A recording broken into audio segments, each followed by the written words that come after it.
Sinong nagsabing hindi marunong mag-angas si Yormesko?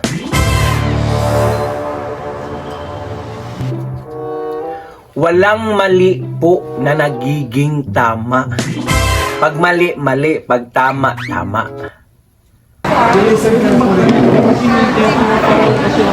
That's why you listen carefully. Kasi marami nagmamagaling.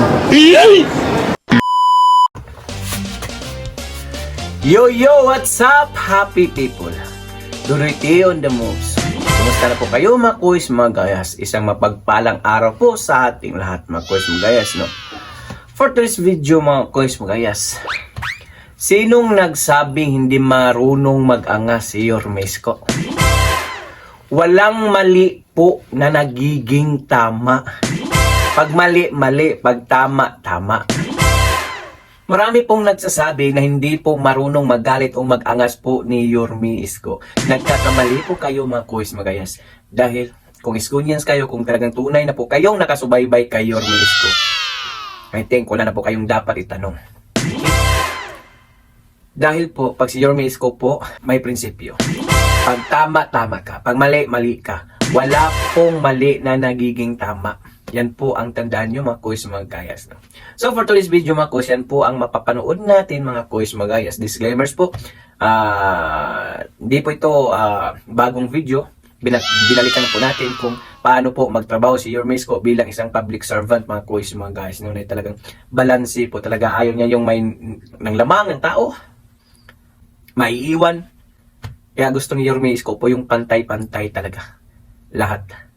So ito po ang mapanood natin for today's video.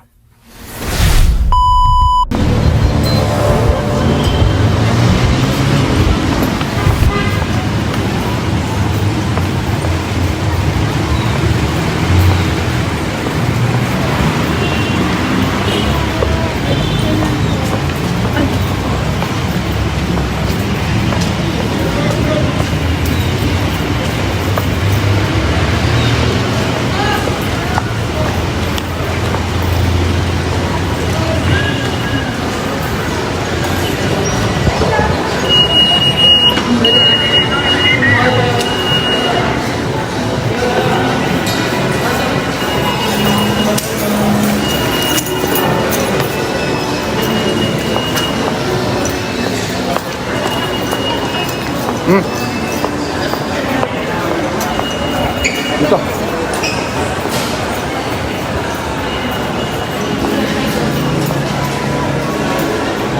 Dito yata. Tama. Dito.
marami nagsasabi.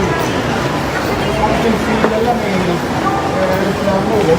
Tama. Kontak tayo na. Ang dami nag-iisip.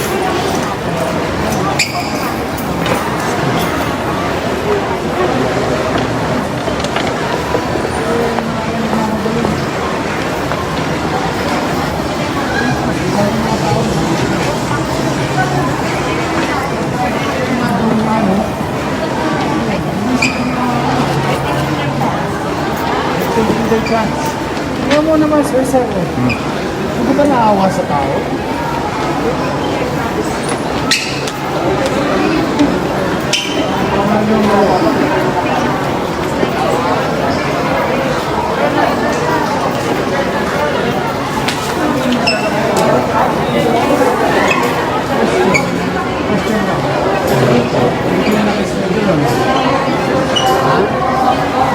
Nakakakuha ka ng text mo?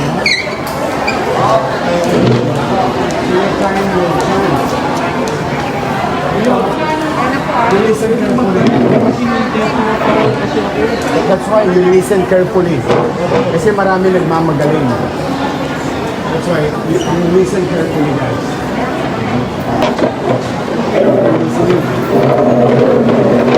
The policy of the city is to vaccinate people as soon as possible, as many as possible. And it's been working solidly. Like marami nababakunan araw-araw. The logic behind open policy is kasi yung tao may trabaho, kailan ka na hindi siya nakapunta, working siya. Kumbaga yung city, inuunawa yung sitwasyon ng tao na kung kailan siya available, the vaccination should be made available and accessible. Eh, ang dami nagre-reklamo. Haba daw ng pila, ang tagal daw, dapat daw may scheduling. Ano ba ang sumunod? Today, ang naka-schedule dito ha, 2,500. Ang sumipot, 200 plus. Paano ikaw? Naka-schedule ka hindi? But you're taking your chance. You're hoping that you will be accommodated. Kasi ngayon kalibre. And that's my very point. Kawawa ang tao. Kaya hindi talaga ako naniniwala sa scheduling system. Hindi talaga ako naniniwala sa mga walk-in policy. Kasi vaccine should be made available to anybody. Kahit mahaba pila, ang tagal na natin naghintay eh. 1 taon, 3 buwan eh. Ang tagal na, hirap na tao. Sino gusto nyo mayakap ninyo? Ang pamilya ninyo. Sino gusto nyo mayakap ninyo yung nanay tatay ninyo? Sino gusto magtrabaho na ng may kumpiyansa? Kasi yung magsaserve dyan, bakunado. Tapos kayo bakunado. So we have to pay the price of waiting and falling in line. I'm not a believer of scheduling. But we tried it today para doon sa mga may mema. May mema sabi lang, yung mga mangga o nangga nanggagaling-galingan lang. Nagagalit kasi sila kapag hindi sila feeling special. Ayaw nila ng equal. Ayaw nila maghintay. Yung in-schedule ko naman, kala ko Pilipino tayo, Indian pala tayo. Ayan mo. Look. Ito. Huwag na tayo ng kulang. Ba't kayo nasa labas? Waiting for the job. You're taking your chance. Tama? But there's nobody here. You're supposed to come. Because I want to listen to the people. Or that this is what you want. Look at it. Kasi I tried that in March 2. Noong March 2, nag-text ako sa 1,000. Ang dumating 200. So napagkaitan natin yung tao, yung 700 na pwedeng bakunahan. Napagkaitan natin today, 28,000 people were scheduled. You know how many got vaccinated all over Manila? 4,900. So you're missing 20,000 plus vaccine. And this is sad. Kaya kung maingay, yung mga mainipin, kayo mga matsatsaga, mag-ingay din kayo. Kasi para sa policy ng city, ako talaga, kahit sino, nasa kamay, babakunahan ko. You know why? What is the objective? Anong objective? Herd immunity. Tama mali? Yes, tama. Pag herd immunity, may timeline wala. May timeline. Meron. Ano sabi? September. Paano natin ma-achieve kung nakaka-5,000 na tayo sa araw na may schedule at no walk-in? On the other side, pwede walk-in kahit walang schedule. Pag nag-decision ka na, pwede ka na. Toro ka na. We're producing 27,000 a day. So if you do that every day at 20,000, in 1 month, 600,000 people will get vaccinated in Manila. And all we need is 800,000. And we are now on our 500,000. So sabi ko, pakinggan natin ang utaw. Yung mga nanggagatong, nagkagaling-galingan, ayaw mainit, special child. Pag may special child eh, ang dami reklamo. Pero kakunti lang sila. Ba't po kayo na? O, taas ang kamay, sinong gusto magpabakuna? Look at this. Nobody here. And I pity you. And with all honesty, I pity you. Hindi ka na natin because you have a reason. You have a valid reason. And I recognize that.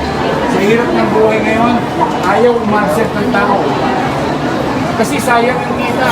So kung meron kang free time, you will grab the opportunity. And that is the purpose of walk-in. That is the very purpose of walk-in.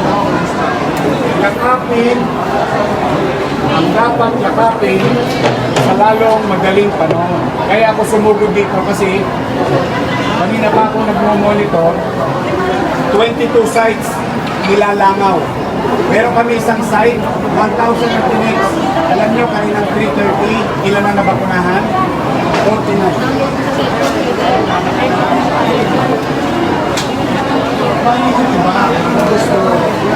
We cannot keep on waiting. And I hope you understand. I think we have learned our lesson today. Na ang intention ng syudad, bakunahan ng lahat. Ngayon, anong masama doon sa open policy ko? Mahaba pila. Okay lang. Yan ang Bilis ng galaw eh. Pero sigurado, sigurado mababakunan. I mean, that's why you're taking your chances today. Kaya naawa ko, pinanonood ko kayo kanina pa eh. And I see this, oh. There's nothing. And yet you're here, praying that the city will continue the old policy, open policy. Vaccinate as fast as we can, as many as we can. If we reach the 70% before September or September, masaya ang Pasko ng Pilipinas. That's the objective. Kaya, pumunta ako rito dahil hindi ko matik yung damdamin ninyo na magbabaka sakali pero hindi kayo pinapayagan kasi gusto ng mga mema na sila masunod. Kaya po, ang intensyon ko, simple ko ulit ang tanong. Simple na lang, ang policy sa Manila. Taas ang kamay na gusto magpapakuna. Ngayon, I don't want to waste your time. Hindi ko alam kung kumabsan kayo. Huwag kayo magmadali. Wala na akong bakuna. Magsasawa kayo. Magpapakuna kayo lahat. Ayun na, Mayor. Ayun na. Wala sa mga schedule ang mga to. Wala sa mga schedule. Wala sa mga schedule ang mga to. 28,000 yung tinex. Kunti lang ang dumating. Pero maraming nakapila na mga hindi tinex. Hindi na test ni Yorme, nakapasok ngayon. So yun nga mga boys, mga guys, no, ay talagang ang gusto po talaga ni Yorme Isko, magkakaisa, walang lumalamang, walang maiiwan, balanse po. Kaya yung mali, mali talaga. Pag tama, tama talaga. Yan po ang prinsipyo ni Yorme Isko, mga boys, mga guys, no, ay talagang yan po ang dapat tularan, mga boys, mga guys. Kaya sana lang po may balak pa si Yorme sa politika, no? Sana tumakbo siya this coming 2025 as senator, mga boys, mga guys, no? Dahil ay tutulungan po natin dalhin o paupuin si Yorme Isko bilang isang senador, mga boys, mga guys, no? At dahil umabot ka sa dulo ng ating video, may karapatan kang mag-like, share, comment, at subscribe, mga boys, mga guys. So, importante yung like ng mga boys, mga guys. So for now, I'm God Pilipinas! God first, God bless all. Peace!